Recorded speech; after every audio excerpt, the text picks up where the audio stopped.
We will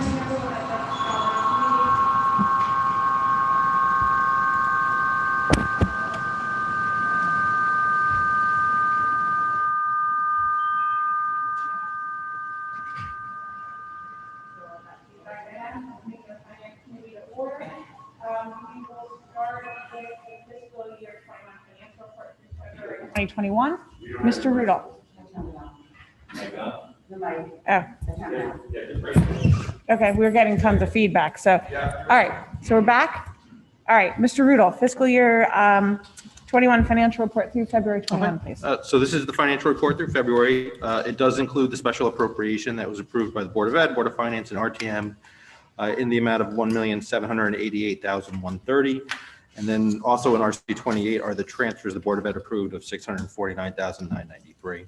So currently in fiscal year 21, we are projecting a year-end surplus of $870,350. Just some high-level changes. It does include a special appropriation, as mentioned before, of $1,007,000. We are showing some savings for winter athletic transportation of about $40,000, athletic sports officials for $25,000, and that's due to a shortened season. We do have some salary savings from a vacant custodial and maintenance supervisor of about $20,000. We did file for March 1st excess cost. That amount was about $27,289 more, assuming a 75% reimbursement rate, which is still yet to be determined by the state. And then out-of-district tuition for special education is about $30,000 higher. We do have the Sr2 Grant reflected for $596,805. The state has put it on their e-grant management system, and we have applied. We are just waiting for the State Department to approve it. Assuming it gets approved, we would anticipate it funding some of the elementary teachers, the technicians, some facility improvements, PPEs, and technology-related items. So that is all within the forecast. Looking at the general education RCs, they are forecasting a positive $246,932. Special education RCs, $608,465. And now the reopening expenditures a positive $14,953, getting you to that $870,350. Just moving through some of the RCs. RC1 is relatively the same. One of the new areas that we flagged is some excess favorable balance in science supplies. We had flagged this earlier, and we did transfer some funds out of there previously. Due to the scheduling changes, they're just using less supplies. RC3 middle school, same situation. Science supplies is a favorable balance of $4,000. And then we have some dues and memberships that are just not being used due to COVID, and that's about $1,200. Henley has a favorable balance on interns of $3,800. Holmes has a favorable balance on student interns of $9,700. And again, the clubs and councils remains favorable as the literary magazine is not running. That's about $1,000. Moving to Oxbridge, the only change here is we did mention this at the last meeting. They are not running any clubs and councils, and so that is a $6,451 projected savings. RC9 is similar to last month with a small amount of savings in clubs and councils. RC10, similar to the previous month, we have some salary savings in a secretary position and teacher aide position.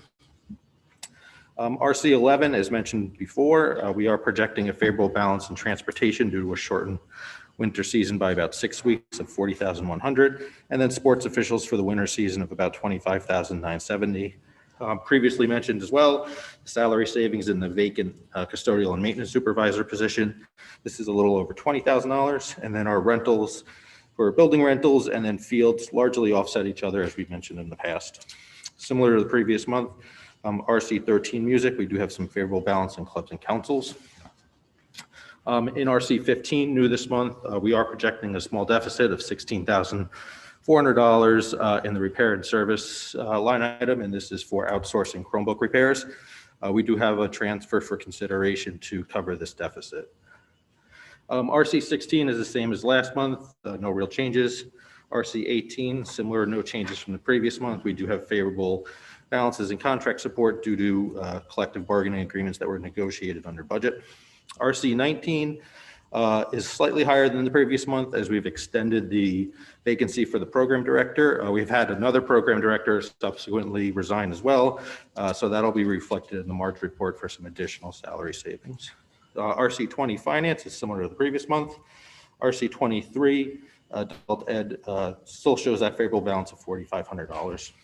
Moving to RC24, Really, the one new area that we wanted to, well, two new areas that we wanted to flag are the tuition line items. We did make small adjustments there.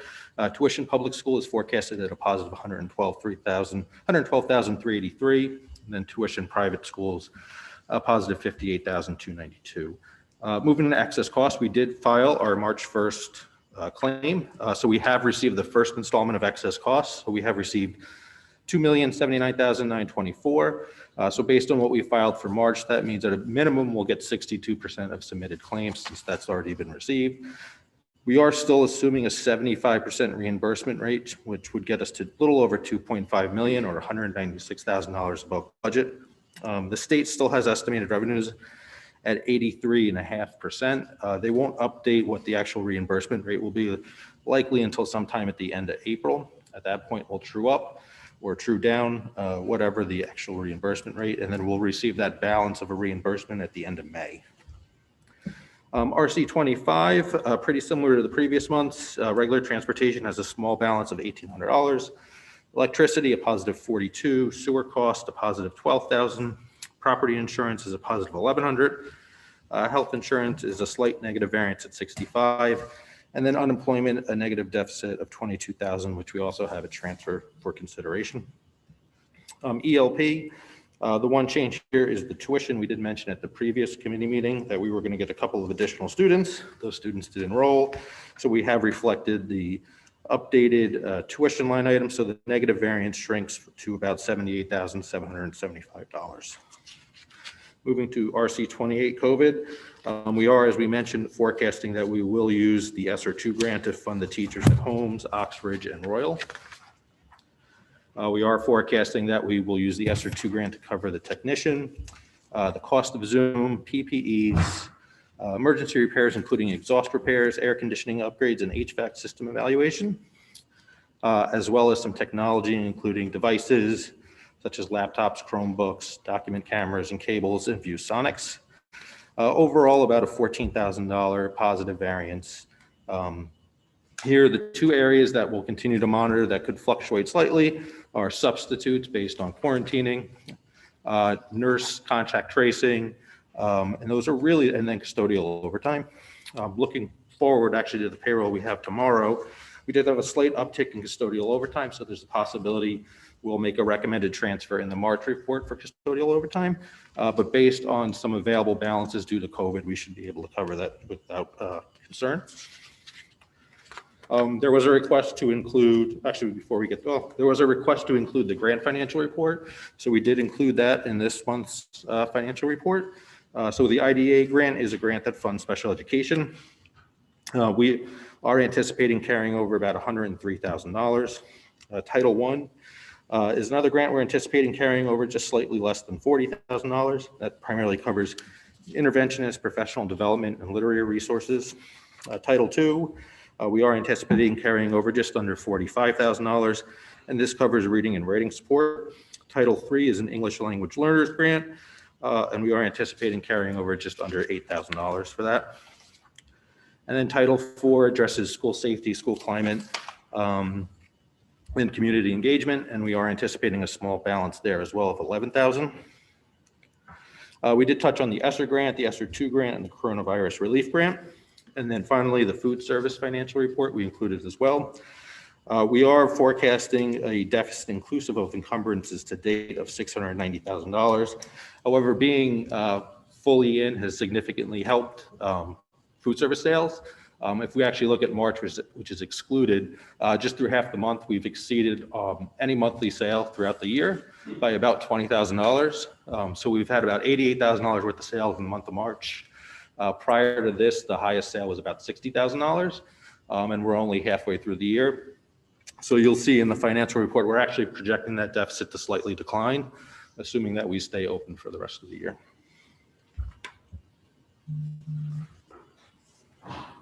Any questions? Mr. Sini. Thank you.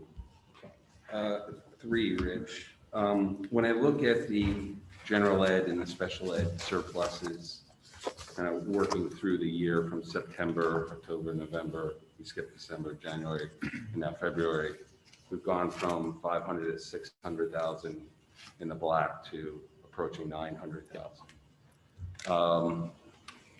We also, took down the special appropriation. So, we literally looking at close to $800 to $1 million of surplus that might go back to the town if these trends continue.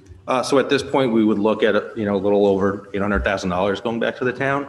The two biggest differences, one is excess costs. We were not anticipating getting 75% or potentially 83%. At the beginning of the year, we were assuming 67.5. That would have caused a $100,000 deficit, and now we're about $190,000 positive. So you've got almost a $300,000 swing right there.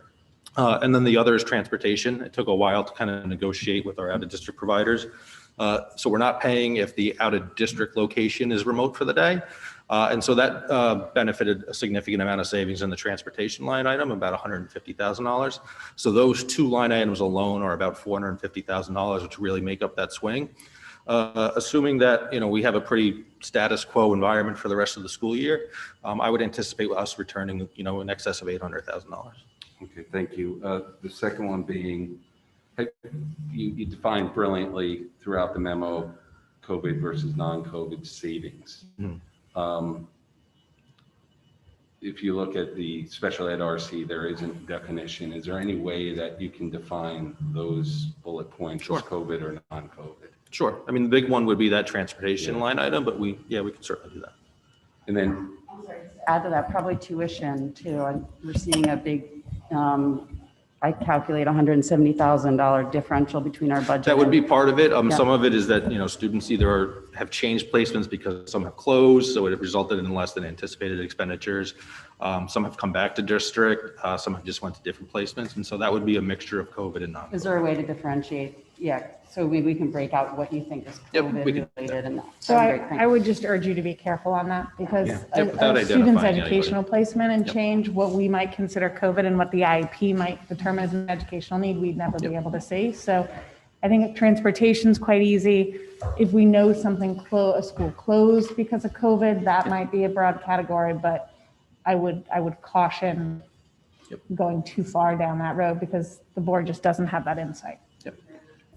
Yeah, I mean, you've been very black and white, you've been conservative in assuming COVID versus non-COVID. We'll do that throughout all your line items. So yeah, we would have to be very sure about that, Karen.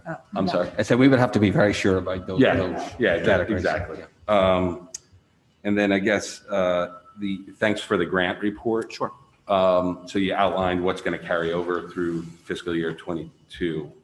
Is that all included in your forecast as well? So you've carved out the grants. Right? Yep. So we do assume, like the IDEA grant, for example, is a 2-year grant. Yeah. So we do assume always a portion of that will carry over. And part of that is the majority of that grant really is personnel. It's special education paras, speech professionals. So when the grant stays flat and those individuals get raises, you get grant compression. And so without actually forecasting out some carryover, you'll end up running short, and then the operating fund will obviously have to pick up that differential. So it's always actually important to carry over a little bit so that you don't have that grant compression, and that you can maintain those individuals in the grant. Okay, my last one is the latest stimulus bill that was passed by Congress. Dr. Adley gave us a little color, but do you have any additional color how that might impact this year's budget? We do. So initially they were talking about an allocation of about 1.4 million to Darien. It looks like it'll actually be closer to 964,000. Okay. One of the big changes is the state does have the ability to withhold 10% of that $1.1 billion going to Connecticut for state purposes. So they're going to do that. So they've given some indication of certain things that as of right now, they're indicating can go in the grant. One is if you have to retain teachers for social distancing to make sure that your schools stay open in the fall, you can fund that. You can do facility repairs, you can do technology purchases, whether it's devices or hotspots or software for educational purposes. You can do PPEs, they've indicated. And then the big one that they're focusing on is addressing learning loss. So for schools that were closed for a significant period of time and there was learning loss, if you want to use that grant for that purposes, you can.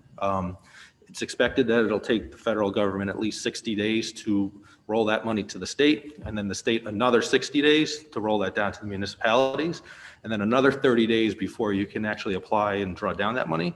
So that money probably won't be available until July or August. It is intended for next school year and is available for 3 years. So we're not getting $964,000 every year for 3 years. It's $964,000, and you can choose to use it over 3 years or use it all in 1 year or 2 years or a combination thereof. So it looks like a fiscal year 22 Correct. discussion. Okay, Correct. great, thank you. And Mr. Rudel, my understanding of those stipulations is that you can fund those things whether they were in your budget or whether they were not, correct? Can you say that again? I'm That sorry. you can fund those things in the coming year whether they were in your budget or not, You can't supplant your budget. correct? Thank you. Sorry, supplant meaning. So if you were to budget something in your budget, you could not use that grant for those purposes. Thank you. All right, so the total is, we're now understanding it's going to be 964,000, and we could choose to use it at any point over 3 years. Correct. Okay.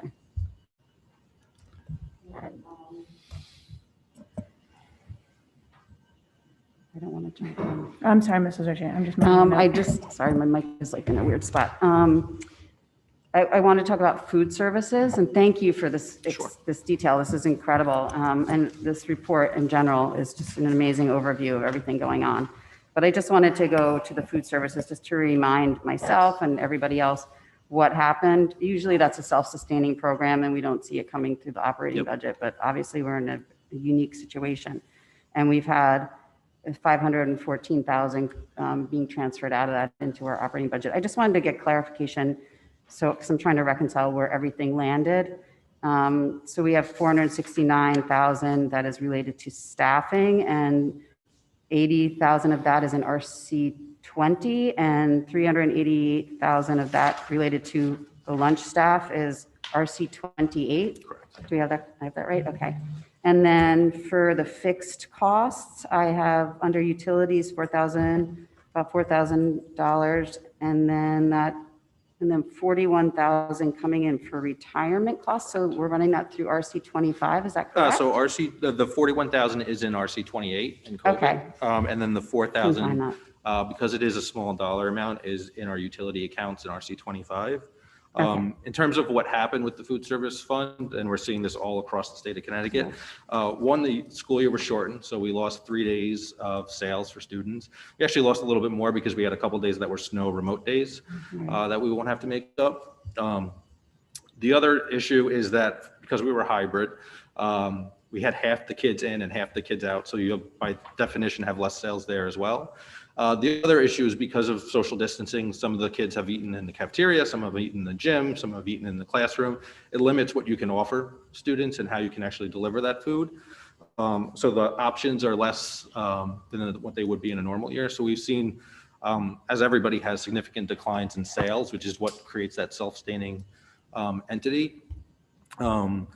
The more we're in, like I had mentioned earlier, the greater the sales will be, and those sales are really what support those costs. So last year when we closed from that period of March through June, we had similar costs where we were paying our staff, but we had no sales come in. So if you recall, when we did the financial reports, one of the things that we had to do was draw down significantly on the fund balance. We went from about $300,000 to about $190,000. So this year, there wasn't enough of a fund balance really to sustain a full year or even like 3/4 of a year of this hybrid model or not an all-in and kind of auxiliary cafeterias. So it's a combination of funding it through RC28, the operating budget, and then the fund balance drawdown. Hey, that's great. So, so it looks like, unfortunately, relative to years past, the fund balance will be significantly lower. So who knows what school's going to look like in the fall, but we probably will be in some sort of similar food service model as we are right now. So I just wanted to flag that because that's something, not for this current fiscal year, but as we move ahead with that reduced fund balance. I just wanted to touch on the contract that we have right now in place. Yep. Have we spoken to them at all about working with us? Because that is a significant dollar amount and we're not being provided the full services under the contract. So one of the things they did do, because we have less sales and a less need, they furloughed pretty much all their staff with the exception of their director and their chef. That took a lot of those costs out. They've increased the number of the rebates that we get for food purchases because they can buy in bulk as opposed to an individual district. They can get more rebates in terms of the food costs. So we've seen a reduction in our food costs, and they've passed that off along to us as well. They are looking for opportunities to increase their sales and kind of create things that interest students. So they've pushed out things like chopped salads, as an example, like shrimp tempura wraps that I guess have been a big hit, bacon, egg, and cheese sandwiches that have been a big hit. So they've done a little bit of things that they can do to kind of minimize that loss that we've had. If we look around Fairfield County, for example, Westport's actually in a much worse position than we are. They've lost, almost $1 million in their fund. Wilton's in a difficult place. Weston is as well as is Ridgefield. Are those districts running their own food service programs, or are they No, also so in contracting Fairfield out? County, it's at this point, it's just Greenwich and New Canaan. So, and for Color Westport's was a very successful program. So they Yes. see a larger differential. We had changed contracts because our program was not as successful. Yes. So our differential is different, Yes. but part of that is proportionate to what we were experiencing prior to COVID. Correct. I mean, Staples is probably the flagship school in Fairfield County in terms of food service operations. They're just not in school as much as we are. Correct. I mean, part of the problem is they didn't really come fully back until sometime in February. They generate so much money out of Staples, it actually offsets the costs in their operating budget. And so because they can't do that next year, that's actually one of the reasons their budget is high as it is. They have to pick up those costs that they're no longer generating. Okay, great. Thank you so much, Rich. That's great. Mrs. Grant, did you No, have a Mrs. question? Ritchie asked my question. All good. Thank you. Any further questions? We'll move on to the reopening of schools projected expenditures. So as I mentioned earlier, we do have the two charts. The one is we are forecasting that slight positive balance of about $14,953. Really, it comes from some savings in the part-time custodians. That is a little bit of a fluctuation. It depends on how many hours that they work. And then a small balance in the lunch monitors. If you recall, Hindley was remote for a day. So we did flag, it was essentially a couple $100 of savings for them not being paid for those days. Other than that, it stayed pretty static from the previous month. And again, as we mentioned, we are planning to offset some of the costs of the teachers, the technician, some facility-related items, and technology with the Sr2 Grant. Questions, Mrs. Just on the Ritchie? where do we stand on the YMCA? Have we paid them in full for the full So year? we've only paid for the first swimming season. We have not paid for gymnastics, or I believe it's boys swimming in the spring. We won't pay anything until the season's over. So we are waiting for that next invoice, but we haven't paid anything yet. Okay, thank you. Questions? And Mr. Rudel, we talked last time, have we run any models of what happens if school does need to close before the end of the school year? If school closes. Yeah, or needs to go back into a hybrid model? So we would see the food service fund decrease. We would end up seeing things like contracted custodial services end up with a surplus. So at this point, we're not really concerned. We would see line item differences where we would likely have to move money from contracted services, contracted cleaning services to the food service account. We'd probably have less substitute costs and we'd have to move some money out of there. But in the aggregate, I think we'll be fine. The one area that I think we'll probably bring in a future meeting is, as I mentioned earlier, a transfer for custodial overtime.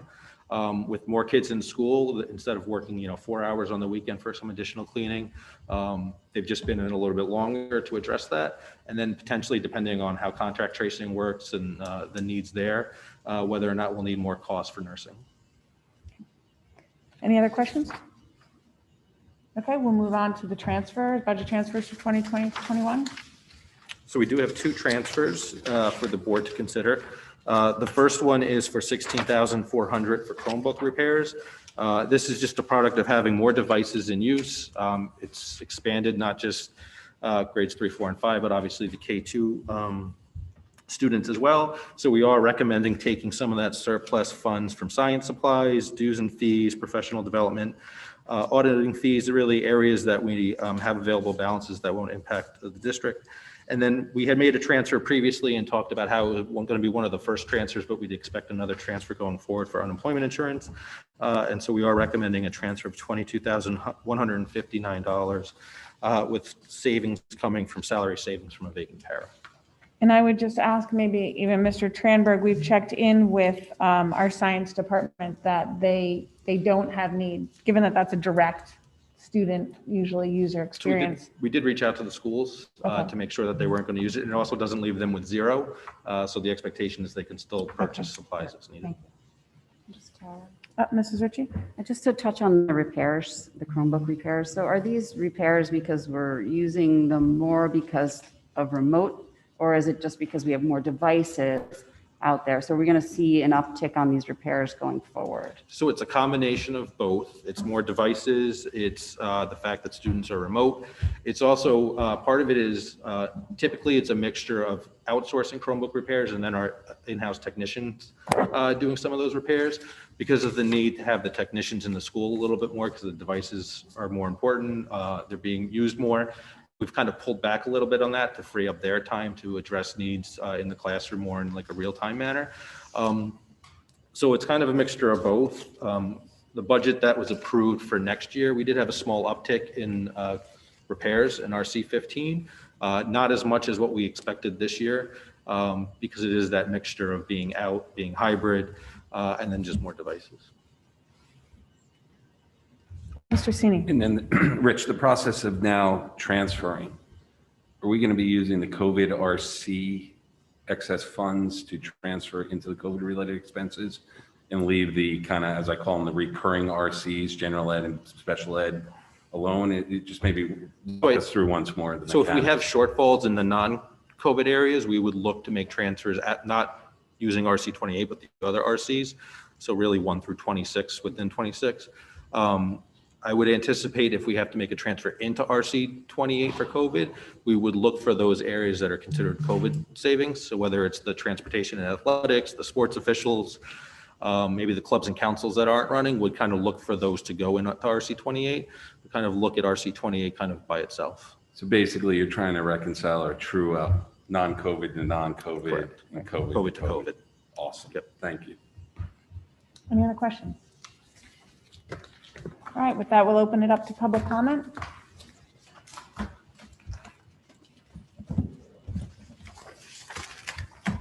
If you would like to speak during public comment, click the participants icon on the bottom of the Zoom screen. Next, click the raise hand option. You will notice a blue hand icon appear in the upper corner of your screen where your face, or name, or number appears. When it is your turn to speak, the facilitator will identify you and announce that you are unmuted for public comment. Once recognized and unmuted, please state your name and address. You will have up to 3 minutes to comment. It looks like we do not have anyone for comment. Okay, with that, I'll entertain a motion to adjourn. Mr. Sini and Mrs. Ritchie, all in favor? That is unanimous. Thank you, everybody.